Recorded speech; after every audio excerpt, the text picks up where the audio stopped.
Hey, check it out. We have this sculpture here that I'm revisiting. We have the planes flying over, creating noise. We have all this different characteristics of space, oscillating, vibrating, creating these sides, the sense of sides and contrast and that sort of thing.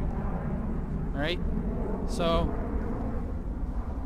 I'm going to try and find myself in this pattern, right? This path. We have this trail here in front of us. We have all these details, okay? Things happening. And little birds and stuff like that.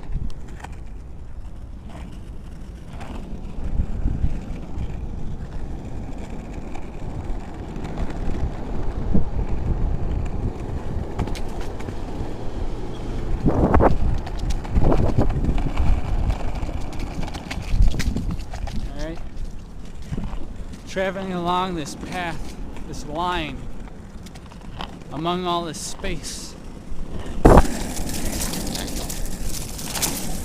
Let's take a look at some of the organic disturbances in space. Check it out. We have all these leaves, and the sun is creating this shadow pattern. All these shadows casted on the organic space. You got the train tracks in the back over there. We have a lot of train tracks around here in life as well. Tracks for different things to follow. See that? All the water and energy flowing into the tree branches and that sort of thing. Check it out. Isn't it interesting? All that depth to it. We got this camera lens focusing all of that across an array, a matrix of little pixels. And that data is being recorded, and it's going to be moved across space into a computer that reorders it in different ways, transmitting the signal, passing it along some line of thought, some pathway to our minds. Look at this thing. Got some birds flying on it, around it, and they're subconsciously affected by the energy as well. Look at this, we have some water flowing over this path. We got a couple channels competing with each other.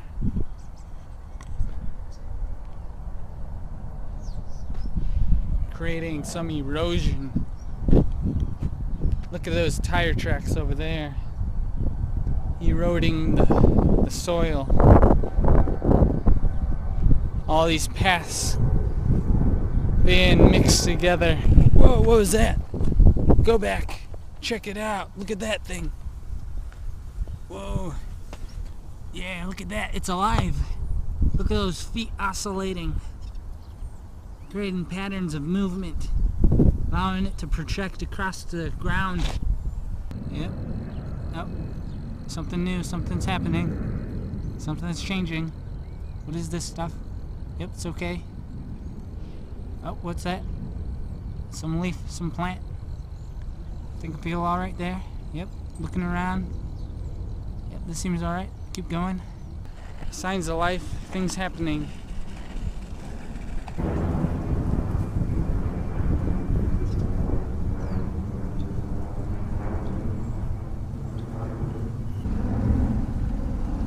If you try to stop the stream of water, it would just flow another direction because it comes from a source so large that it would take so much energy to prevent that from flowing. It just does it naturally.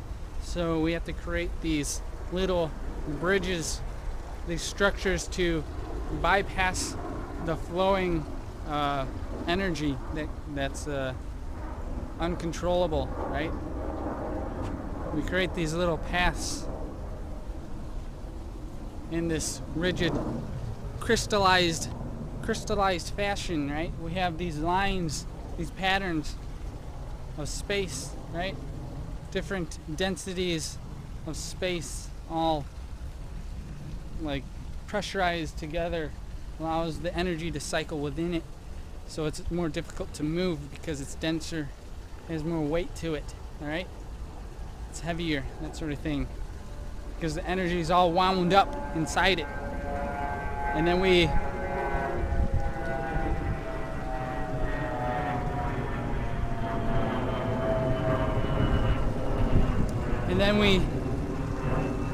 manipulate that material and create lines so that it's easier to position it or structure it. Becomes more rigid when we have lines crossing each other at different points. It focuses the stress into those points, and by aligning it linearly, it spreads out the pressure. It spreads out that stress across a larger distance so that it's less likely to bend or break, right? This is all designed to withstand the forces of nature, withstand that ability to bend or, express the energy. It holds the energy rigid in space, allows you to walk across it, that sort of thing. Just like the materials that hold energy in specific patterns on a molecular level, on an atomic level, it's all crystallized. Just like that, people are too. People have their organic structure, the way that they're designed, right? With their genetics and their bones and all that sort of thing. It's all circulating some energy, oscillating, like the lungs breathing air in and out, which gets translated or sent through your system. The oxygen goes into your bloodstream, and the bloodstream circulates, oscillates via the heartbeat, and it's all transmitting this signal or this energy, this space that kind of becomes diffused, like in a fractal of lines and spaces, this duality thing, right? So I'm trying to show you all these different characteristics of life and make you become more aware to the different feelings and stuff that's occurring, because it's everywhere.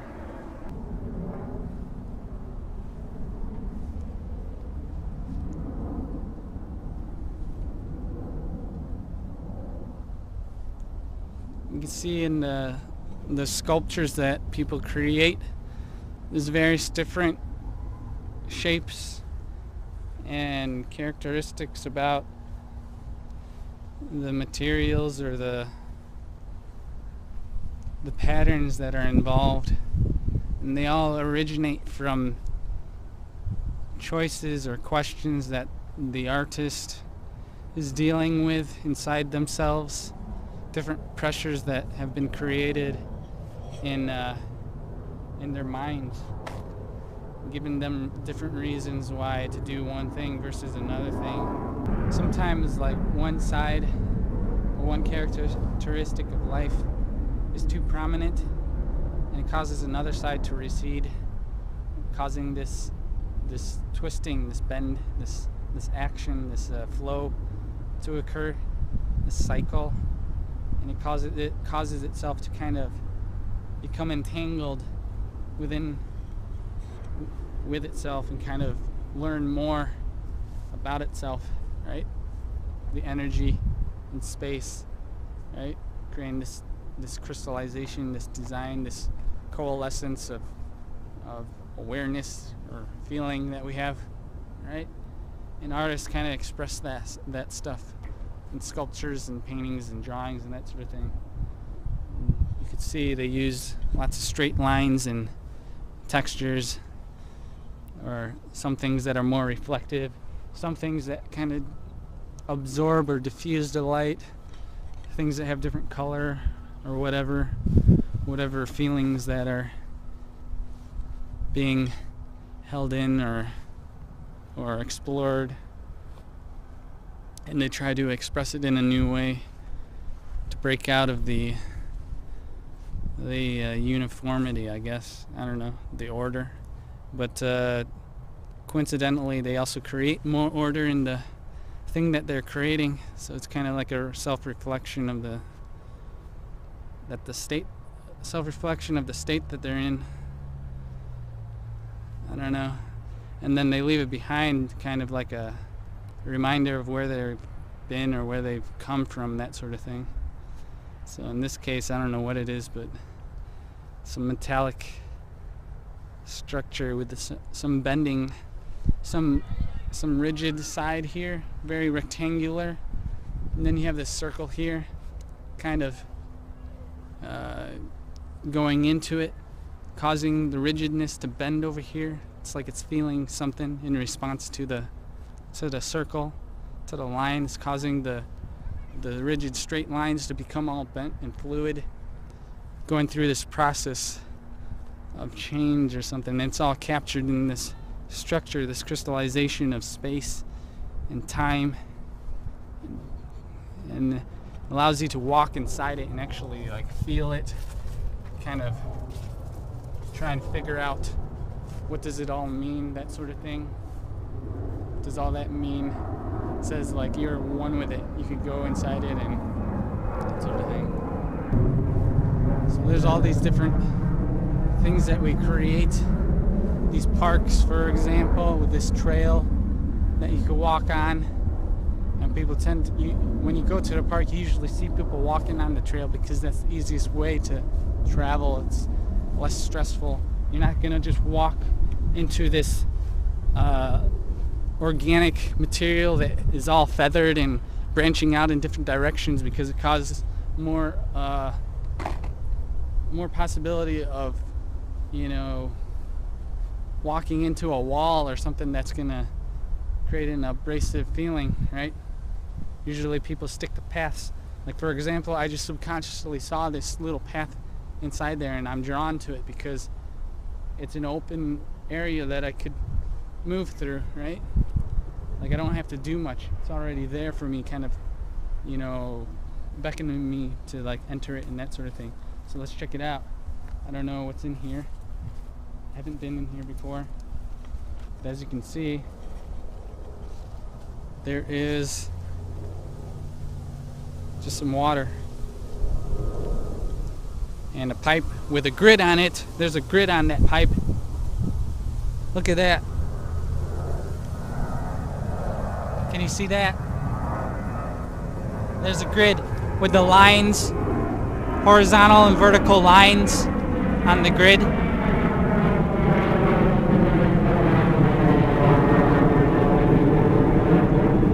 I'm not sure why they did that. I guess they don't want stuff going in and out of it, like animals, but the opening is large enough for an animal to get through, so I'm not sure why. Maybe they don't want big debris going inside it, clogging it up or something. I don't know if water comes out or goes in, but you can see the little pond thing. I think it's a man-made kind of pond for something. I don't know. I think there's like frogs in here or something. But you see the ripples of the water oscillating with the peaks and valleys, reflecting light at different angles. And you got the little branches on the plants being deflected in different angles due to the forces of nature and the way that it's designed, trying to absorb as much light as possible. It fans out so that it absorbs a lot of the light, right? It's like that for a reason, right? The leaves kind of fan out, absorb, causing like the photosynthesis to occur and create energy for the plant to grow and produce the next generation and that sort of thing. So it knows how to incorporate space, right? And humans, I think a lot of humans don't realize that they need to incorporate more space or channels in a kind of soft, flexible way, instead of this rigid, structured way.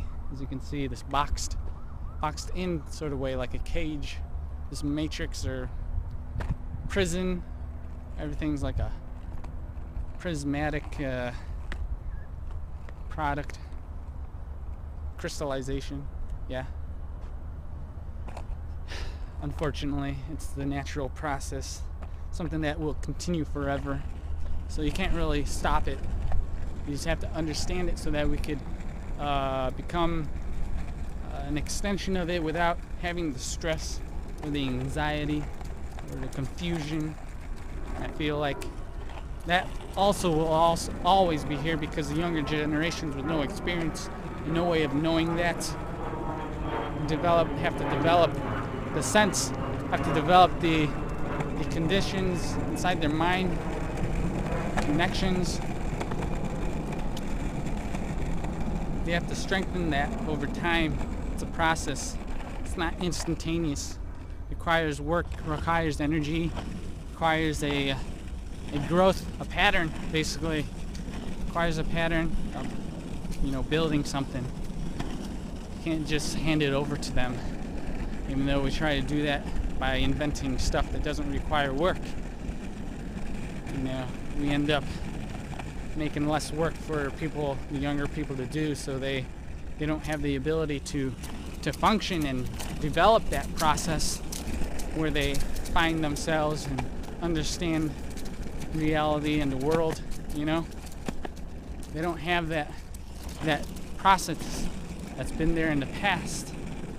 So in a way, what I'm saying is useful, yeah, I think, but like also it could be not as good, and I'm aware of that. I'm trying to ensure that what I say is conscious enough so that I present enough information so that you get the complete picture without being sent along your way without knowing something you should know. Luckily, I've been thinking about this for a long time and creating the relativity between all the sides and the comprehension necessary to express it. Like in the past, I didn't have all that and kind of questioned myself and wasn't sure if what I knew was really how things were supposed to be and that sort of thing. And now I know that it's meant to be this way. All these things, there's reasons that you could trace the sides, the lines. You could trace it. You could follow the patterns back through history and see the messages repeating, and it kind of makes you think, oh, there's no coincidence with this. It's not a coincidence anymore. It's just natural. Hey, check it out. In life, we have all these signs, these flashing lights that make us awaken, make us question what's going on so that we can understand how to react, how to move forward, if we should stop, slow down, look around, that sort of thing. Okay? We have these flashing lights, this contrast between light and dark, okay? And they're everywhere along the paths, along the lines, in the spaces, things like that. Right? There's another one from the other side. Let's see if it's flashing. Because when stuff changes, it causes your eye to be attracted to the change, the duality in the process kind of imitates itself inside yourself, right? You feel it. In order to feel something, you have to kind of empathize with it, okay? You have to kind of become it in a way. And that's kind of what our brain does. It kind of recreates reality inside of us in a way that we can feel or sense. All right? It brings our sense of being. It brings our sense of being one with everything. Okay? The sounds. We all react to the sounds and different pressures, things like that. Because we're one with it. We're connected. Right? We're designed to do everything together. But things get in the way, like little cracks, little disturbances in the paths. Sometimes things don't go smoothly, and then we hurt ourselves when we fall down and that sort of thing. And so I think that's why there's so much structure, because we try to keep things safe so that things can continue on. You know, the order. If there's all chaos, then we'll never know if there's all chaos, because things won't have time to develop, make a process, go through the process, crystallize themselves. But again, if you're crystallized all the time and you don't change, the process ceases as well. So it's both sides. Chaos has a uniformity to it. Randomness has a uniformity to it. If you get too extreme, the noise, it's like static on a television screen. It's just lots of disturbances that have no order, and it creates like just a uniform thing that you zone out to, you know. But yeah, traveling back and forth between the line inside the space, it's the natural way to be alive. And everything's kind of giving us practice for more to come. Our sleep patterns, our dreams, everything like that. It's just a way of mimicking the universal structure design to everything. It's just there, offering different ways to reconnect, to understand, realize all aspects of ourselves and that sort of thing. So I want to show you stuff. Hopefully this is kind of interesting and meaningful, and you learn from it. I'm going to do more of these videos, that sort of thing. If you want me to explain anything further or have other... Whoa, what is this? It's a dog. If you want me to explain anything further, have subjects that you want me to cover, leave it in the comments, and I'll get back to you.